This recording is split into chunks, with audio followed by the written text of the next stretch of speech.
Good morning and welcome back to World Talks. Of course, we're going to discuss the recent Georgian elections. Georgian pivotal elections, which took place on Saturday, are being framed as a choice between deepening ties with Western institutions or potentially reinforcing ties with Russia.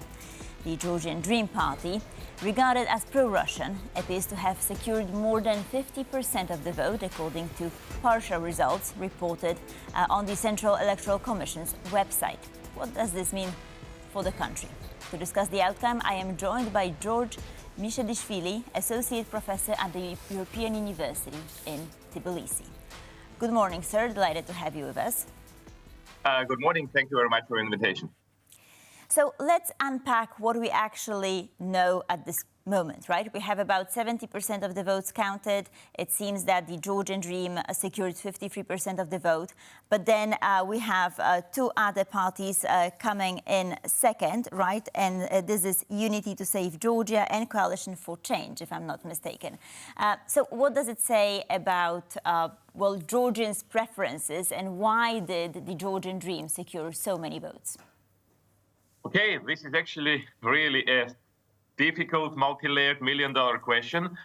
But in the first place, there are also exit polls conducted by the agencies working for the opposition channel. So again, we can sort of question their, I would say, legitimacy, but their accuracy. And also there are also poll conducted by the agency, which is hired by the one of the TV channels supporting the government. And, these exit polls are different. And according to some, the numbers could be kind of like beautified a little bit by the ruling party. They will be a little bit more modest. We also should take into account that the votes from abroad, from Europe and United States and North America, are yet to come, are yet to be counted. And they will, of course, lower somewhat the lead of the ruling party. But all things considered, we should also take into account even the exit polls, which are actually opposition-friendly, admit that 42% was garnered by the ruling party. So they were predicting like low 30s, mid 30%, and even they admit that the percentage is 42, which means that the ruling party, the government, employ the so-called administrative resources, and they managed to achieve the result. We can also talk about the disunity of the opposition. Unfortunately, their behavior in terms of coordination, in terms of interaction, was not very efficient, to put it mildly. And their, I would say, inability to mobilize and to conduct the right messaging, I would say, also contributed to their, I wouldn't say defeat, but the showing, which was far more modest. Well, right now, if we believe the Central Electoral Committee, if we admit the results, so it means that the victory of the Georgian Dream is overwhelming. It might happen because they exploit it. They exploit, and one should admit they exploited it very aptly, the fear-mongering.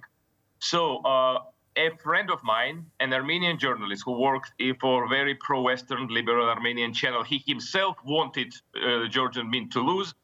So he was talking to people in the street, which was coming after polling station, without asking which party they voted for. But, the majority of people were saying, we voted for peace. We voted for calm economic development. We voted for stability, which was pretty much obvious that they voted for the ruling party. So the general idea being that Georgia wants to go to Europe. 80% of Georgian population want to see themselves as the members of the European Union, as the citizens of the EU country. But again, then comes the issue of price.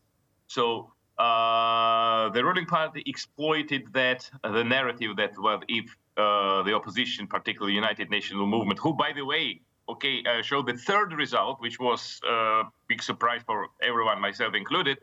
So then there will be war. There will be war with Russia, and then so Georgia will turn into the next Ukraine. They exploit these narratives like the West, collective West, wanted to open the second front in Georgia, and therefore, our fate will be similar to that of Ukraine, and therefore it doesn't really worth doing, and the price is too high. Right, but let's go back to these percentages. I was wondering, because 53 and 42, these are very different numbers. So my question is, if they manage to secure 42, let's say, or around 40%, would that still grant them majority, or will they have to form a coalition? Well, according to that exit poll, 42% is for the government, and the four opposition parties, their cumulative percentage is 48. But two of them, that Stronger Georgia and the party led by George Gaharia, the former prime minister, and again Georgian Dream prime minister who went into opposition about 3 years ago. Well, they passed the barrier by 3 or 4 percentage points. They got 9 and 8% respectively. Therefore, their presence in the parliament will be more modest, and it means that there will be roughly split parliament.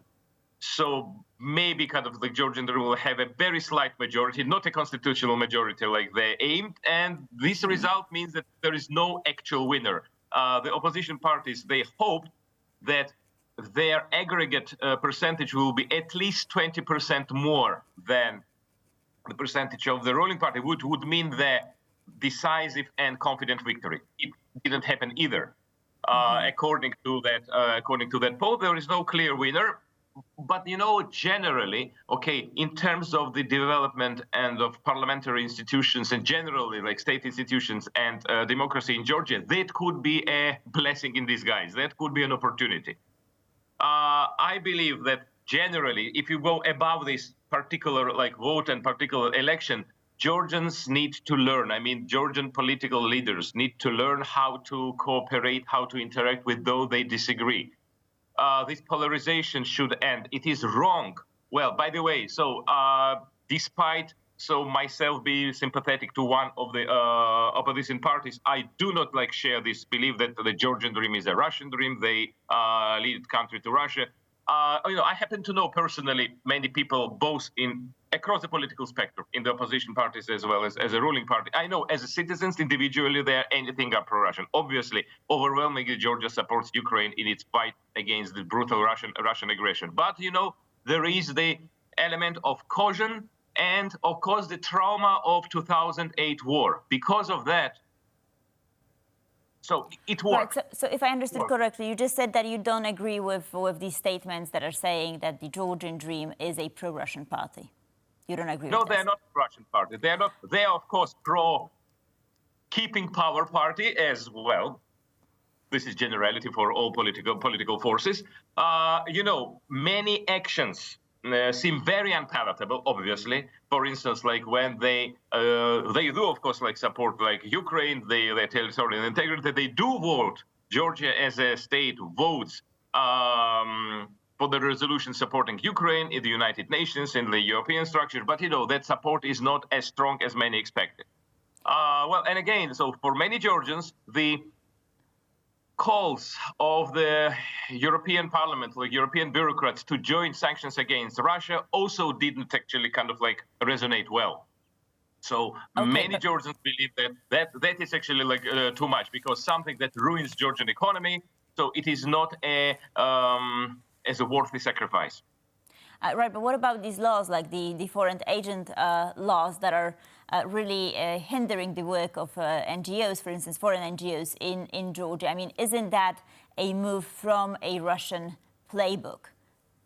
I don't believe that these laws were, I would say, inspired by Russia or advised by Russia, or it was like Russian initiative, just like made by Georgian hands. Well, they wanted to solidify power, and so they regarded many NGOs as a unnecessary hindrance, as a headache. Obviously, this laws is very bad. I wouldn't call it Russian law because generally, it is milder than the Russian law, and in my opinion, Georgia has already passed the point of no return. It will never become a country like some of our neighboring countries, some of like post-Soviet countries, which are very authoritarian / totalitarian. I believe that institutions in Georgia, were enough. So we tasted the freedom and democracy and freedom of speech for 30 plus years. Again, there were ups and downs in this regard. And of course, we will never turn into another Russia or Belarus.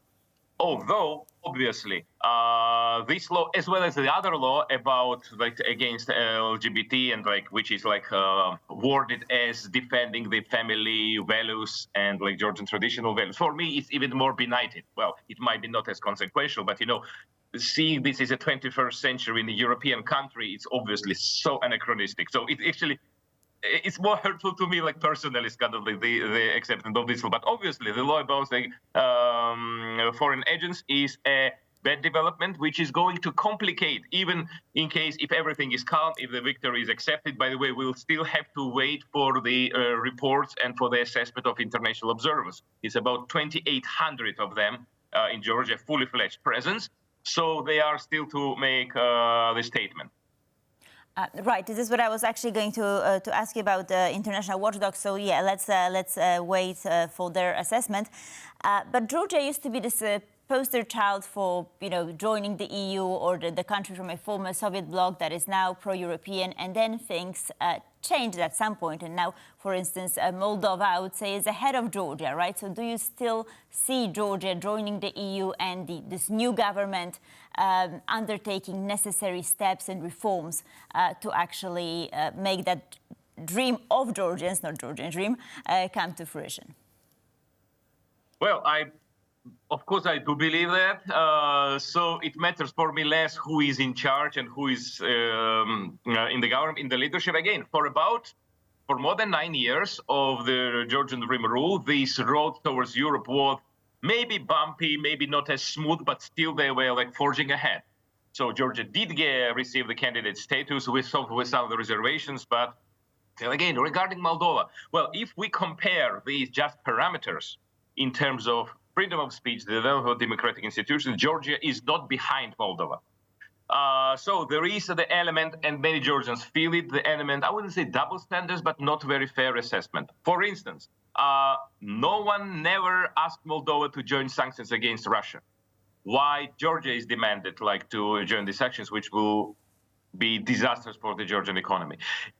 Okay, when we many of us know for a fact that many Western countries, despite joining the sanctions against Russia, do manage to circumvent it by using third countries, including post-Soviet space. So many people in Georgia regard it as unfair, and that vote could be partially the response to these not very judicious sometimes, or not very thought out resolutions and statements by the European Parliament, which could be politically interpreted as being politically biased. So my advice will be to the European institutions to be fairer regarding Georgia. Again, personally, I have many questions regarding this democratic trajectory of the current ruling party. I agree with most of these statements and assessment, for instance, of the president of Georgia, regarding that. But again, so I think fairness should be in place. And I do understand, maybe it's not actually, I'm not particularly happy about that, but I do understand the vote. And the outcome is a result of many factors. And one of the factors is this perceived unfairness on the part of American and European politicians, certain American and European politicians. So one of the first EU politicians, I mean, the person who congratulated the Georgian Dream, their victory, was Viktor Orban. And I was wondering, do you feel like Georgia will have countries such as Hungary perhaps advocating on their behalf within the EU, and perhaps will try to make Georgia join the Union? Of course, we know that Hungary is very unpopular, but still, they're a member of the EU. Yes, the member, even the chairman, I believe, for 2 months. For the time being, yes. Mm-hmm. Yeah. So, obviously, speaking more generally, obviously, EU is the destination, is the dream of 80% of the Georgians. So I personally believe that our cultural code is European, and therefore, so geography should follow our cultural code. Obviously, we belong to Europe, but again, it came to the question at what price?